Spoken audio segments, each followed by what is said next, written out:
รอยเท้าพระบาทของแท้นะครับผมนี่ครับหินผาล็อกไว้แน่นหนามากๆเลยดูครับผมดูครับผมล็อกไว้แน่นหนาเลยครับผม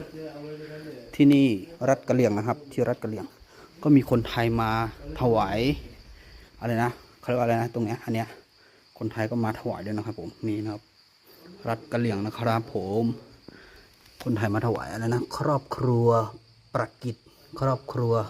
คำแหงหารนี่นะครับผมนี่นะร่วมทำบุญเห็นไหมมีชื่อเนี่ยมีชื่อเยอะแยะเลยถวายวัดดอยพระธาตุผาขาวตั้งแต่ปี2016